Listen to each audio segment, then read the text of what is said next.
Hello to all of you from around the world. I want to thank you for joining us for this edition of Soulivity Today. We're broadcasting live from our studio right here in the nation's capital, Washington, D.C., and on KMET 1490 AM radio in Southern California. My name is Brian Westley Johnson, and whether you're at home, driving, or even at work, we're always glad you're here with us. Are you ready for another amazing show? Well, I know I am. It's a happy, hot topics Friday, and I'm joined today by the Tami Gaines, who's the host of Tami's Table. Tami, how are you doing? I am amazing. It's beautiful outside.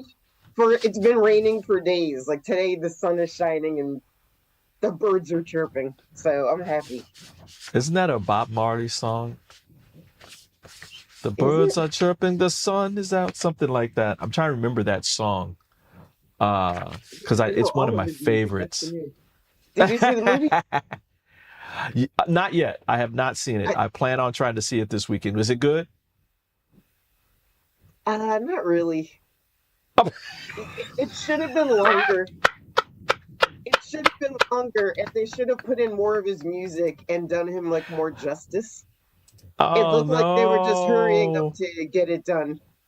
Oh man! I talked to somebody. I talked to someone a couple of days ago. They said the same. I said, "What did you think of the movie?" Like it should have been longer. Oh, that sucks. Because I was really hoping that it was going to be like really, really interesting and really good and really fulfilling his life, because there's a lot there. There's a lot there. That's why we're saying it should have been longer. Like they cut out. It was interesting. Like I learned a few things about him that I didn't know. Okay. Well, then that means if you were like, then I know Sasha's going to be like, wait for it to stream.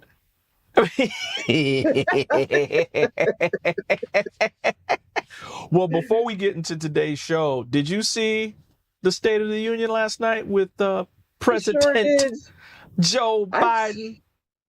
Joe Biden. He bought his A game. He was like, I might be old, but I can still kick your ass. He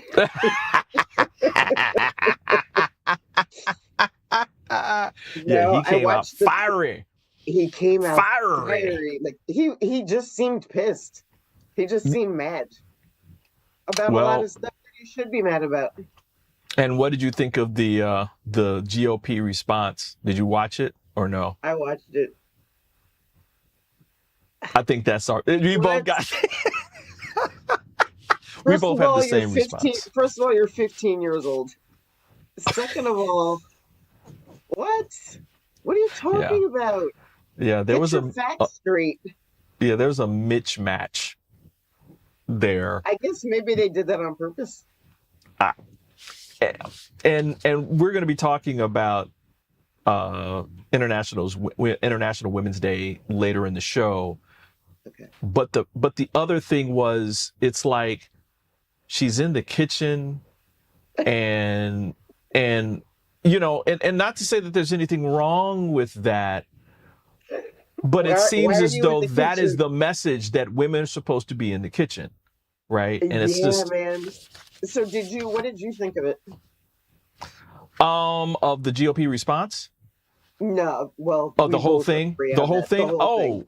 I thought Biden brought it. He did what he needed to do, and he was energetic. He was lively. He was active. He was Joe. I mean, he was like joking with the Republicans when they would say something. That was crazy. Yeah, it was good. I thought that he brought it. He did what he needed to do. And if anybody doesn't know, yesterday was the beginning of the presidential campaign. That's what happened yesterday. That's what happened. Happy, I was like, man, can I vote for this guy?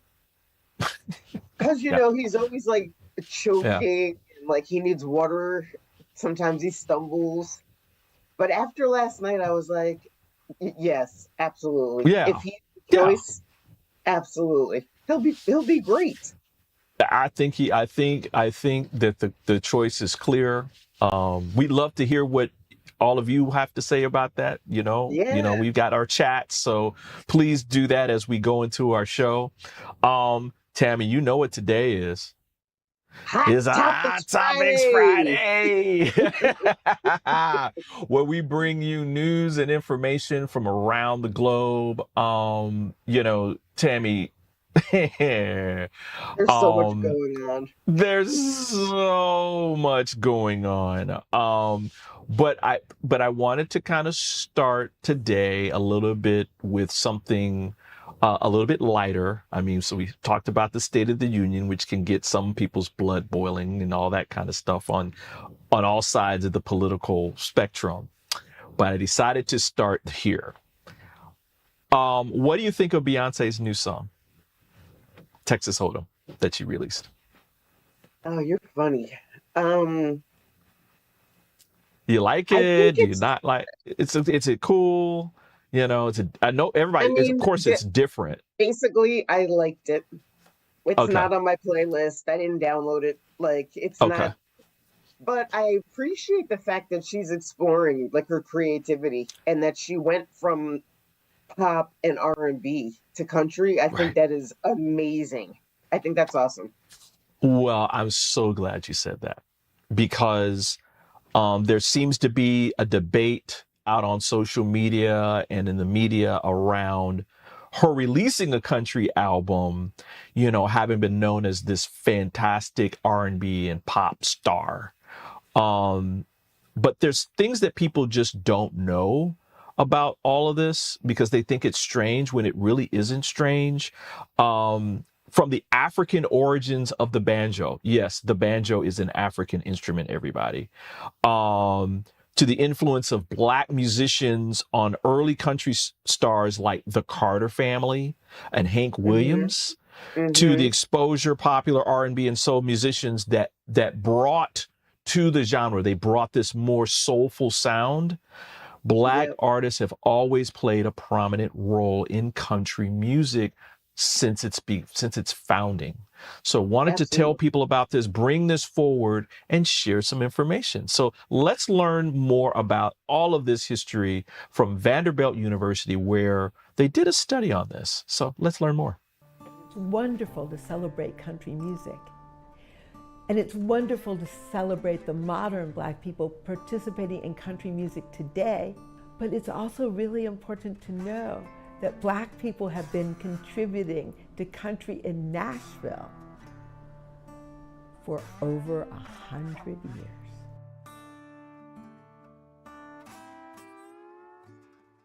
I arrived in Nashville, Tennessee, almost exactly 40 years ago. And much of that time has been spent chasing down the stories of Black country and the Black West, the stories that come to tell the untold history of Black country music.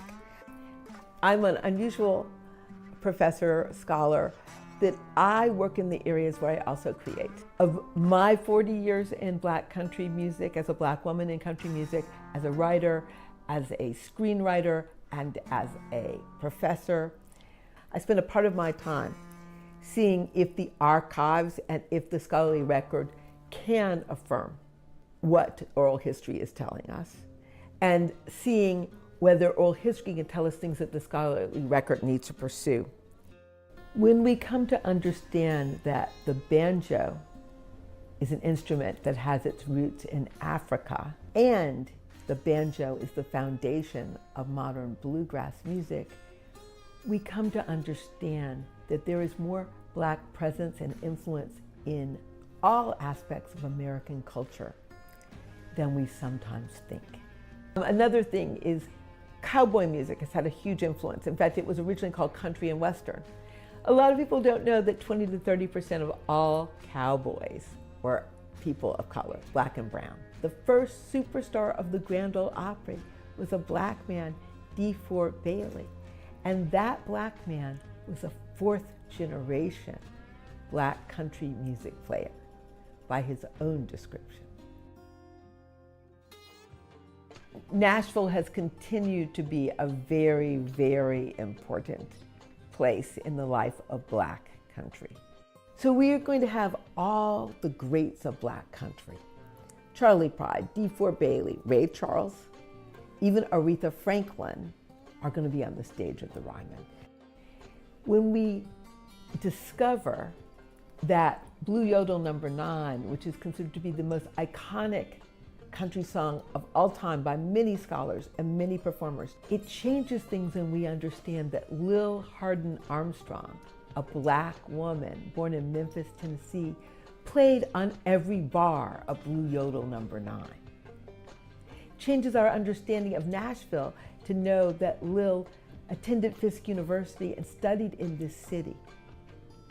But there's no plaque for Lil Hardin Armstrong in Nashville today, so it reminds us that we have to complete the told stories. It is interesting that country music that has, as I say, cannot exist without black influences is perceived as being a white form. I think it's so important to look at black country because so much black genius has been erased. I am really grateful for the people who came ahead of me, who never lived to see their work studied by scholars in their lifetime, who never lived to be honored, and who made my presence in this city easier because they had gone ahead of me. I love how scholars can help support honoring oral history and public memory. And that's what I have done, is chased down and found that actually a lot of what I heard, it turned out to be true. There are so many unseen ways and unseen brown and black Americans who contributed to country music, whose stories are yet to be found. I hope somebody's going out and finding those stories. Don't you love that? Just a quick addition here. Ray Charles' Modern Sounds of Country and Western Music exposed a much broader audience to country music in 1962. And people like Bobby Womack and Candy Staton found success fusing country with soul. So that all that sound where you get that soulful sound and all that kind of little bit of that R&B kind of thing that every country artist is using right now, that's where it comes from. So.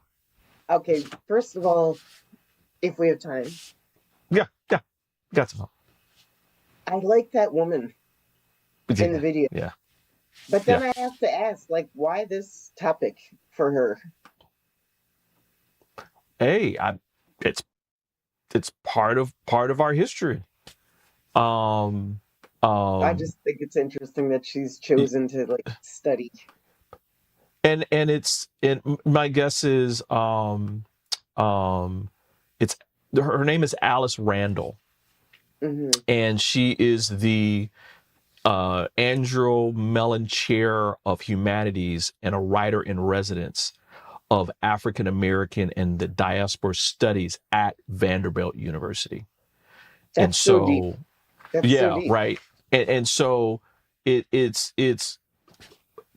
I love the fact that this again is like people are learning more and more and more and more about the connection between not just American history, but American culture and the Black community, that we are intricately linked into the fabric of everything that happens in our nation, from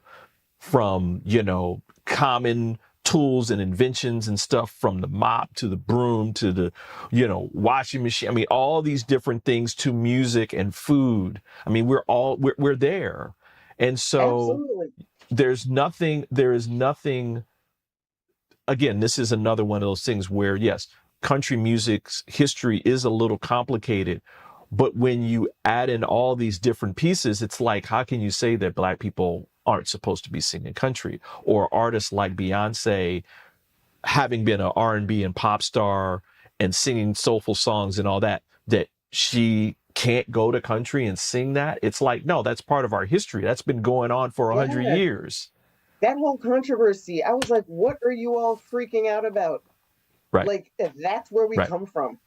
Like, those are our Right. roots. I'm having like a new appreciation for my grandparents right now and my parents. Like, if you look at the Hey. playlist on my phone, it Mm-hmm. has everything: Yeah. Well, country, rock, opera, right. R&B, jazz. Yeah. Like, As we're it should connected be. to all of that music, and most As people it don't know should that. be. So As what are it you all should be. freaking out about? Yeah. That that's because that's because some people want to divide and separate and say, well, black people should just be doing this and white people should be doing this and all these kind of things. And it's like, nah. That's not who we are. That's not who this nation is. And in truth, that's not what a world, because American music is world music. It's come from it's come from different places. The only indigenous music to America is jazz. That's the only one. Everything else has roots and everything else. Jazz is Yeah, specifically a genre that was developed here. It didn't develop anywhere else in the world. It doesn't have it's roots in so anything else in the interesting world. that our country is so divided Yeah, because we're right, so right, connected. right, Like, right, we're interconnected. Like, I don't right, care, and I'm not talking about Republican, Democrat. I mean, like, right, brown, white, right. racist, like the Mm-hmm. stuff against the anti-Semitism, Mm-hmm. anti-Asian. Like, Mm-hmm. we are literally all connected. So I don't Absolutely. and I think, you know what, Brian? Maybe it just comes down to education. I think Maybe people so. just need to Which is a understand like who we are and where we come from. which is a whole nother discussion I want to have soon on Soulivity today around the importance of and the connection of higher learning. And I don't mean just higher learning from college. I'm talking about higher learning, grade school and going into high school and learning things that we should be learning then, and then Right. matriculating up into college and other places where, and the connection between that and our division, because there's a But lot that's there. instead they're burning books that would actually educate kids about our connection. Right. Right. Exactly. What the Exactly. hell? That doesn't make any Exactly. none of this makes any sense to me. Well, if you didn't know, everybody, we're talking about hot topics here on Soulivity today, where we're bringing you some news and information from around the world that we think that you should know, because a lot of times our major media doesn't like give you all the skinny on different things. And this next story is one of those things too, Tami. We wanted to make sure that our audience knew about the devastating events that are happening in Haiti right now. Mm. Heavy gunfire paralyzed Haiti's capital on Thursday, as a powerful gang leader warned he would try to capture the country's police chief and government ministers. Now, this was after events this past Sunday, where Haiti's government declared a state of emergency and a nighttime curfew in a bid to regain control of the streets after an explosion of violence over this past weekend saw armed gang members storm the country's two biggest prisons. So let's learn more about this story from CBC News. Gun battles around the airport, fires and shooting on the streets as Port-au-Prince falls further into lawlessness, with the police outgunned by criminal gangs. Gang leader Jimmy Cherizier warns of worse to come. This will end in civil war and genocide, he says, if countries like the U.S. and Canada keep supporting Prime Minister Ariel Henry.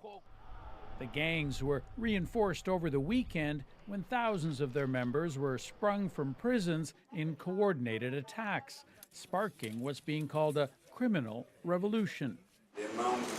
Henry is widely blamed for Haiti's mess. He took over when the former president was assassinated almost 3 years ago, vowing to go after the gangs. With Haiti's airport in chaos, Henry was reportedly forced to land in Puerto Rico after a trip to Nairobi, where he finalized plans to bring 1,000 Kenyan police to restore order. If he goes back, I'm fairly certain that he'll be killed. So it wouldn't be bright for him to go back. There's no government to go back to. There wasn't a government a week ago, and there's no government now. Terrorized by the gangs, many Haitians are fleeing the capital. The criminals looted and destroyed our homes, he says, forcing us to run. But many here also want Henri replaced. The atmosphere is currently very tense in Haiti. It's total chaos. People certainly blame the government as well as the gangs. They blame Washington and Ottawa as well. Haiti's two biggest benefactors seem to be propping up weak governments in Haiti, allowing chaos to rule. Sasha Petrusik, CBC News, Toronto. Now, the death toll remains unclear, and although numerous bodies have been dumped in the streets, there's been at least 6 police officers that have been killed. It kind of pains me, Tami, when there's stories like this going on, and there is little to no news coverage of it in America, given the importance of Haitians in fights like the Civil War and other wars in the South. I mean, anyway. So, I saw the story several days ago. Yeah. What pains me is that we're willing to give billions of dollars to Ukraine and to Israel to fund their wars. Yep. What pains me is that nobody's going to Haiti. And Haiti's been like, Haiti's been like that for years. Absolutely.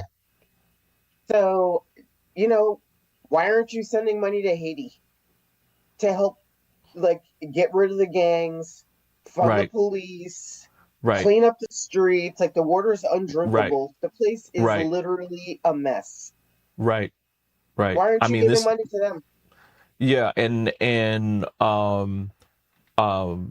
funding things like the modernization of Haiti, helping them modernize their agricultural industry. I mean, just quickly, I mean, there's a lot of the history that's there, and yes, there's been corruption and that kind of thing, and that's another discussion.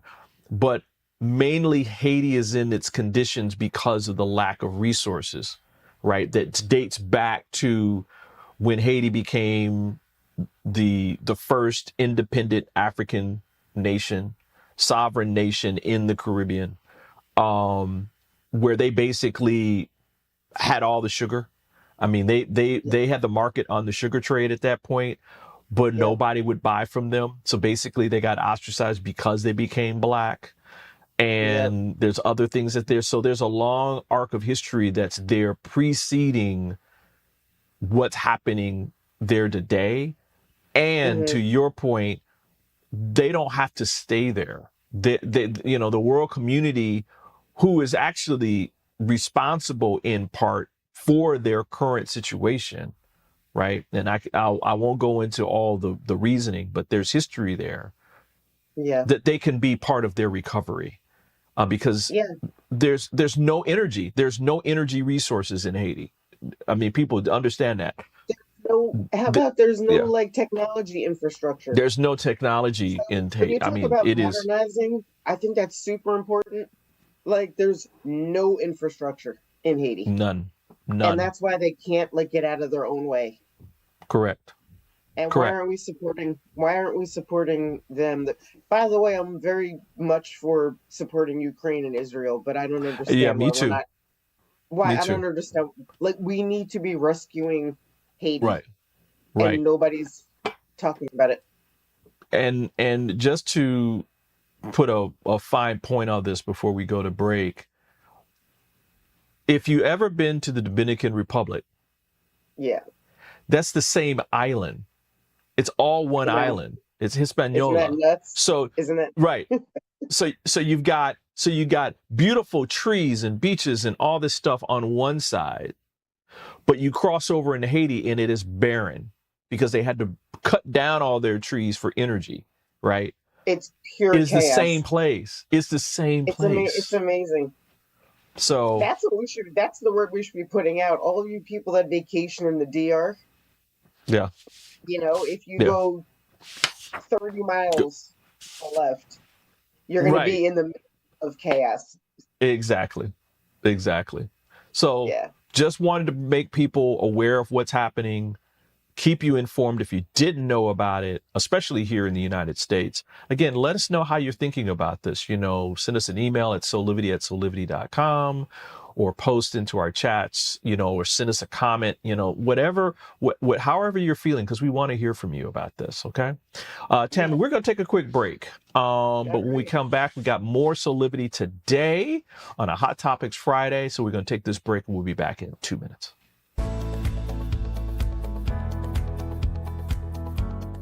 Hi there, this is Brian with Soulivity.com. I want to share some exciting news about our new Aspire Academy by Soulivity. Now, you probably want to know what the Aspire Academy by Soulivity is. Well, it exclusively connects you with people around the globe and who share the intense desire to improve themselves and create a better life for themselves today. There's classes, there's workshops, there's live events, and even more exclusively just for you. You see, I wanted you to have a safe space where you could grow, you can learn, and it would empower you in all aspects of your life, including your mind, your body, and your soul. So how do you get started? Well, it is so easy. First of all, the best part, joining Aspire Academy is absolutely free. Just click on the Join Now button, sign up, and begin your journey. As a special part of this invitation to you, there are some free courses that are available for you to try from our amazing roster of coaches and collaborators. It's our way of saying thank you for all of your support and being with us along our journey of expansion. I hope you enjoy the Aspire Academy by Soulivity today. Start the process. Learn more about your passion, your purpose, and how to live a higher quality life.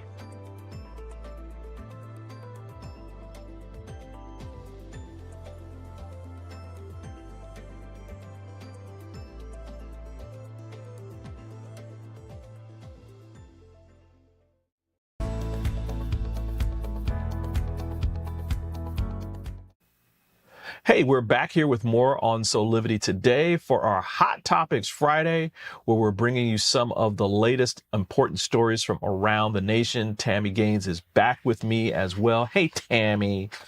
Hey, Um, hey, hey, hi, hi, hi. hey. Um, Today's a beautiful day, not only because you're here and it's Friday and that kind of thing. It's also International Women's Day, which is an annual United Nations campaign to publicize efforts to create gender equality worldwide. And this year, the theme is Invest in Women, Accelerate Progress. And the idea is that enabling women's economic stability can go a long way toward achieving equality efforts. And so, Tami, there's this great message from the Secretary General of the United Nations, Antonio Guterres. So let's see what he has to say. On International Women's Day, we celebrate women and girls around the world, and we applaud all they have achieved in the fight for equality. Women and girls have made great gains, demolishing barriers, dismantling stereotypes, and driving progress towards a more just and equal world. Yet they face immense obstacles.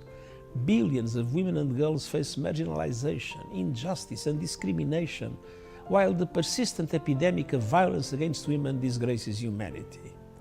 Our world still reflects millennia of male-dominated power relations, and progress is under attack with a fierce backlash against women's rights.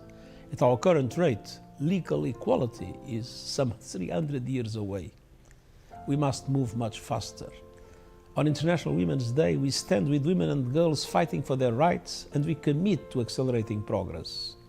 This year's theme, Invest in Women, reminds us that ending the patriarchy requires money on the table. We must support women's organizations on the front line, and we must invest in programs to end violence against women and to drive women's inclusion and leadership in economies, digital technologies, peace building, and climate action. This all depends on unlocking finance for sustainable development so that countries have funds available to invest in women and girls. We also need to increase the number of women leaders in business, finance, central banks, and finance ministries. This can help drive investments in policies and programs that respond to women and girls' needs. Women's rights are a proven path to fair, peaceful, prosperous societies. It is good for us all.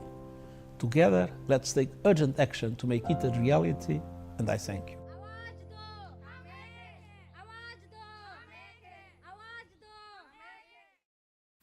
I love that. I love that message. Now, Tami, according to the UN's Women's Progress on Sustainable Development Goals snapshot for 2023, there is a $360 billion funding gap from governments for organizations and programs that support women.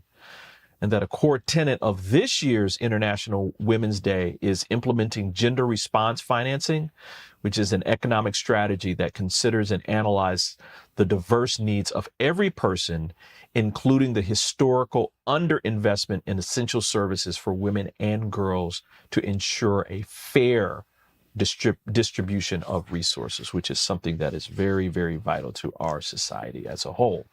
Tami, what are you thinking about this on International Women's Day? Okay, I love that. I love that whole initiative. Yeah. But my main concern as a woman today is that my reproductive rights have been taken away from me. Yeah, absolutely. Roe v. Wade overturned, IVF illegal in Alabama. Right. Like, I just feel like we have some more fundamental stuff that we need to get done. Isn't that interesting, though, that you say this? Oh, I was watching it. I was totally into it, but all I was thinking is like, someone else is ruling my body right now. Right. Because it's like, I love the fact that you're bringing this up, because it's like in other parts of the world, like France, like abortion and other reproductive rights have been legalized forever.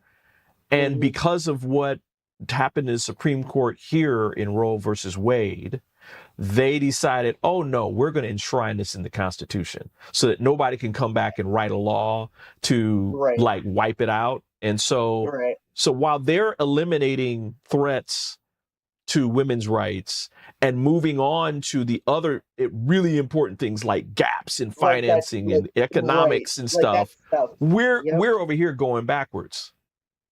We're going back to like the 1800s. Yeah, so I had really mixed feelings. I think it's a really important initiative.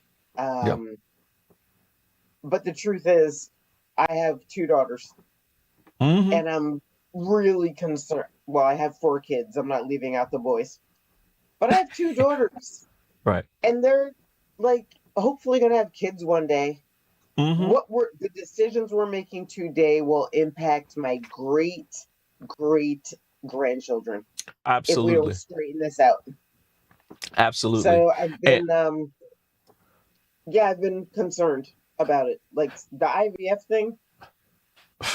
I know people are losing their minds over the IVF thing, but like Roe v. Wade, like you're not still mad about that? That was the killer, right? I mean, it basically that decision basically was that the United States government has the default right, de facto right to legislate a woman's body.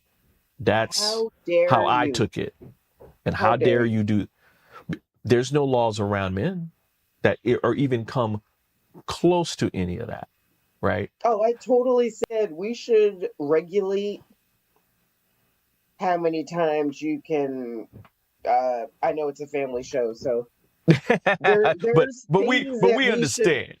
if we regulated certain things for men, if we put Hmm. restrictions on what you guys could do with yourselves, Oh, oh, um, oh, there'd be this an we wouldn't be uproar. having this conversation. No, we wouldn't. No, we But wouldn't because this is the because there would be Handmaid's Tale. We're yes. living in the Handmaid's Tale right now. Mm, mm, mm, mm, mm, mm. It's incredible, and I'm just really worried about my daughters and their friends.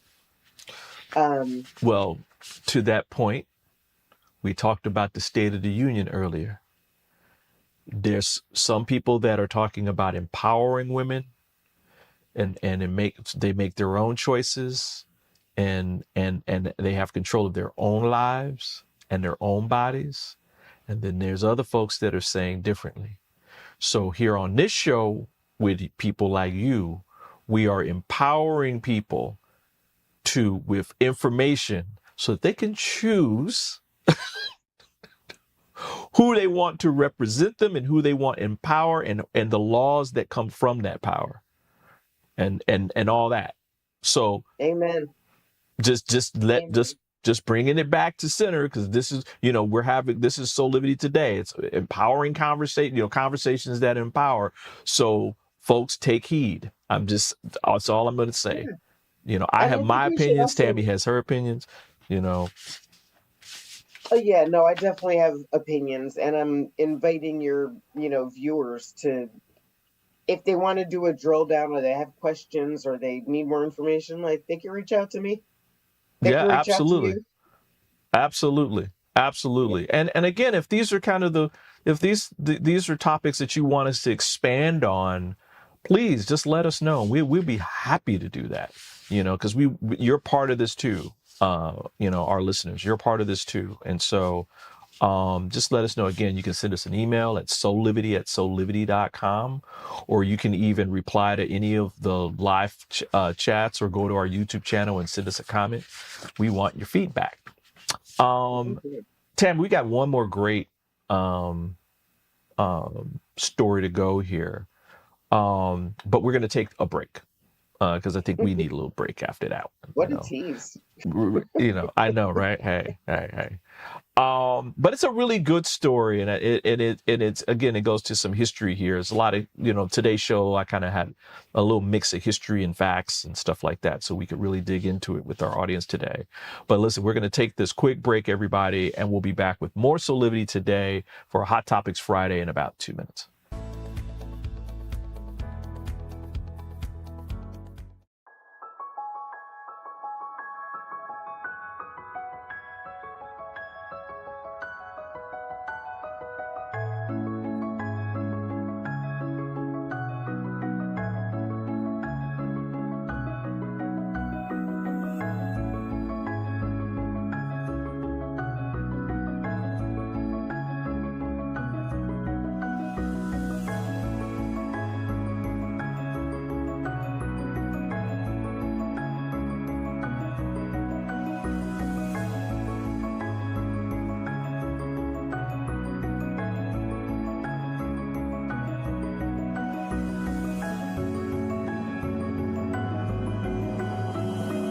You can find all of the Satana products at our Go shop at go.soulivity.com.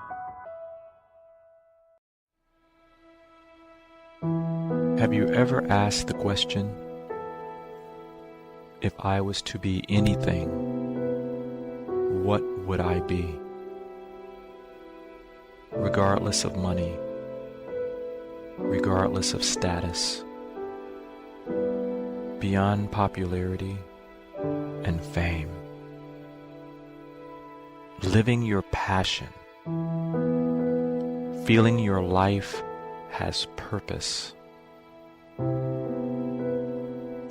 Soulivity is a space to nurture that which lives in all of us. A place where work can become play, and doing what we love creates the dreams of a lifetime.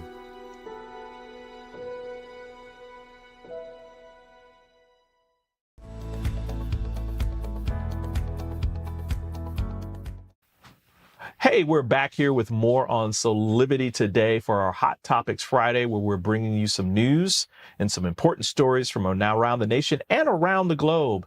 And Tami Gaines is back with me for our last story. Oh, our last story.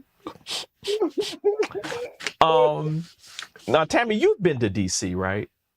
You've come here before. Okay. Now, No, what like airport? a million times. Yeah, what airport do you typically use when you've come? I typically fly into Baltimore. Into Baltimore. So you go, oh yeah, because that makes sense. That's a little closer. So Thurgood Marshall Airport. Everybody, we have 3 airports here. There's Reagan, which is basically close to downtown. We have Baltimore, which is near Baltimore, Maryland, and then we have the Dulles International Airport. Well, today I wanted to ask everybody a question. Did you know that before Dulles International Airport was built, there was a village on the site since the early 1900s? And What do you mean a village? And it was a thriving Black community. There was a town there. Whoa. There's a town there. And so let's learn more about this history from WUSA 9 right here in Washington, D.C. Before Dulles International Airport was built, there was a village on the site that had been there since the early 1900s. And tonight, we're hearing directly from one of the residents who lived in the village of Willard before it was condemned. So our Alexis Wainwright shows us how people from that community are working with the airport to capture the important aspects of Virginia's rich history. It's a story of a forgotten community and its Black residents. Before this was Dulles International Airport, it was the village of Willard, Virginia. But you were born here, is that correct? That's correct.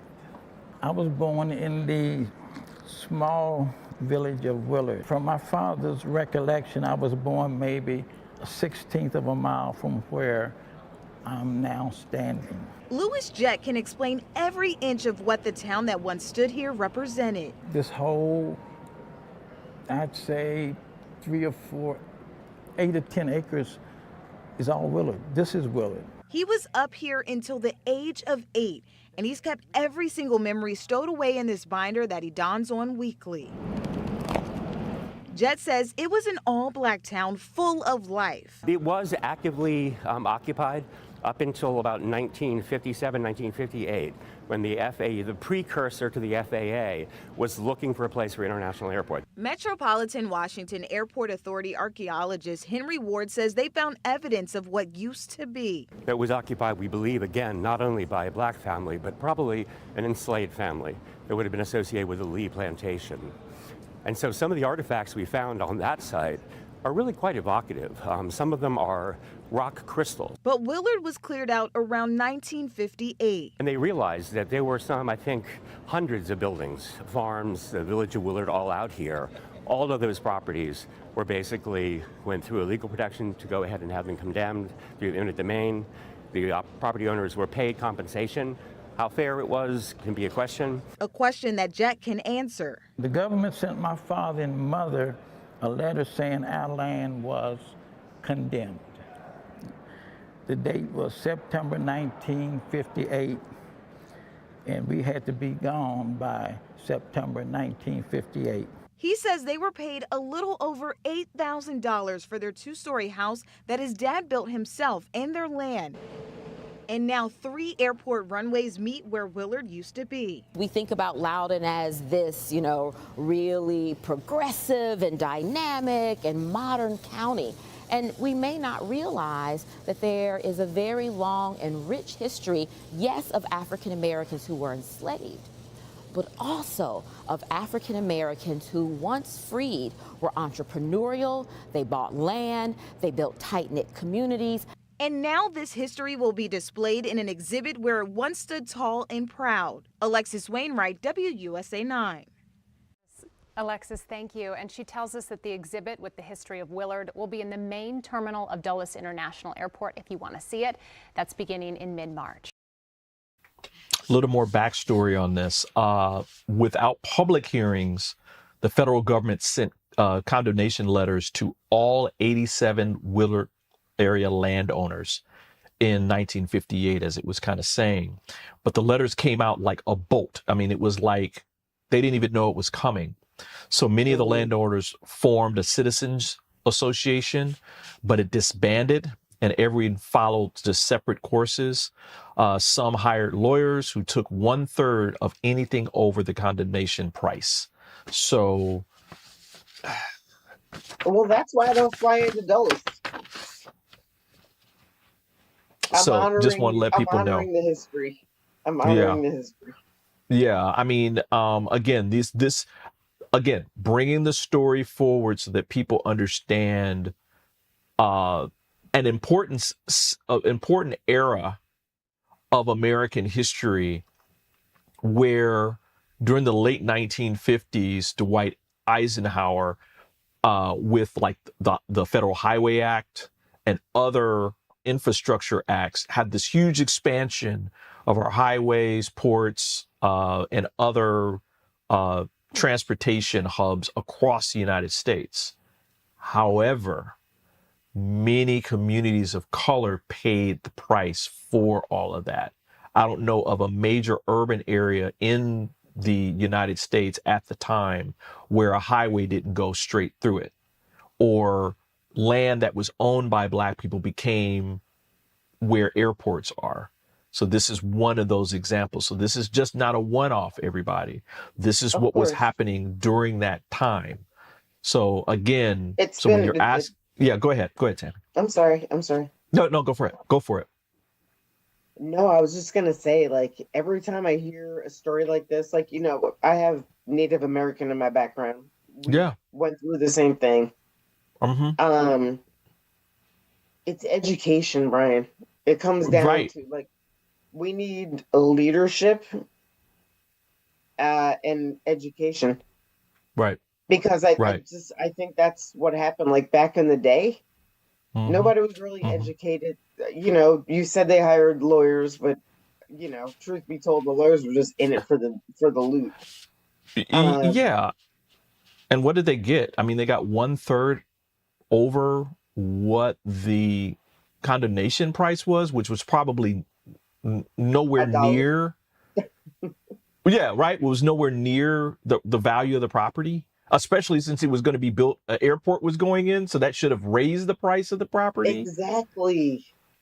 Exactly.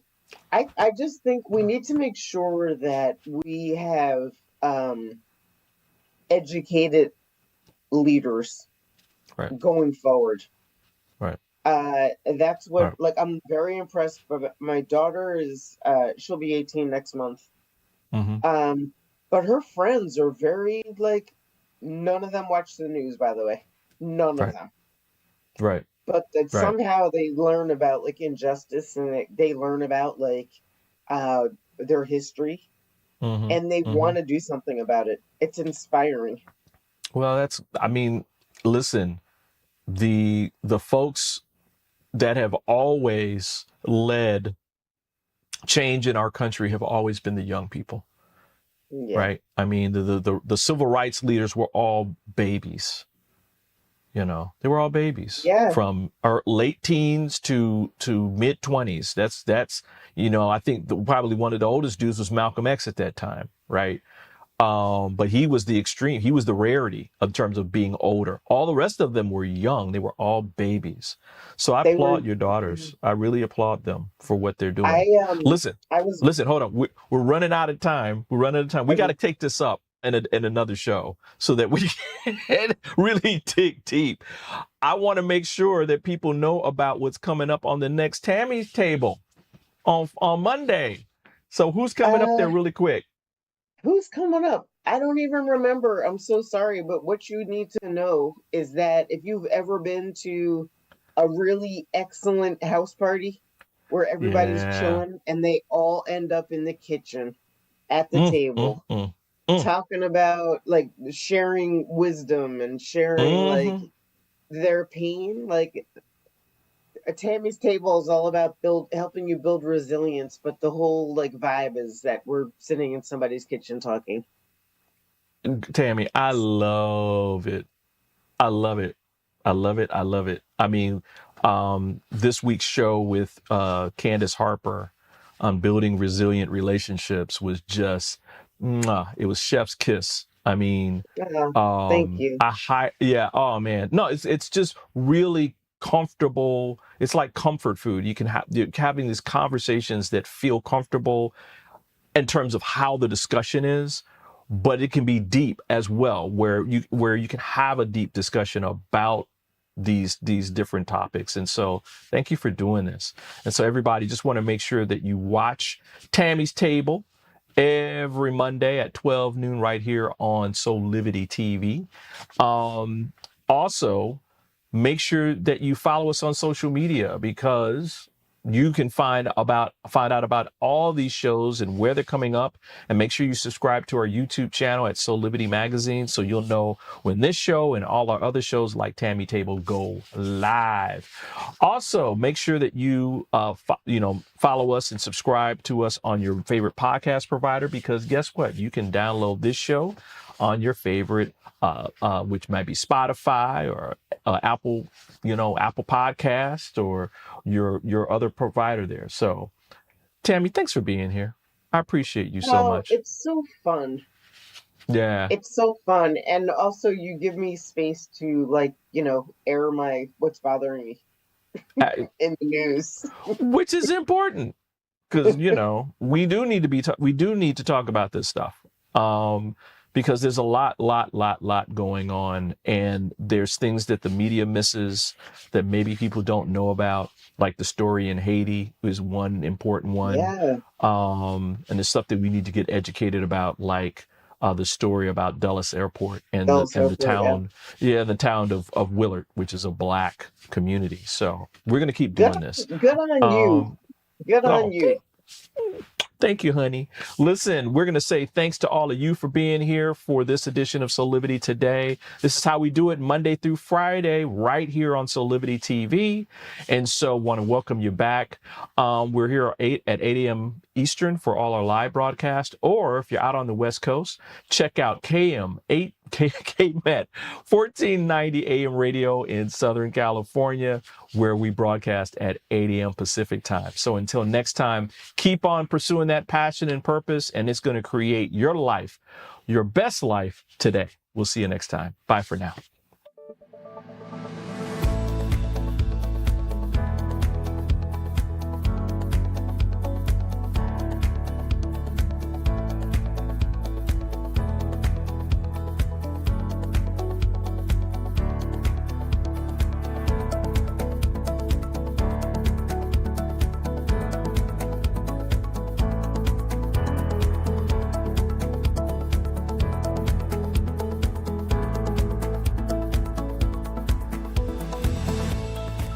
This work is subject to copyright owned by Affinity Global LLC. Any reproduction or republication of all or part of this is expressly prohibited unless Affinity Global LLC has explicitly granted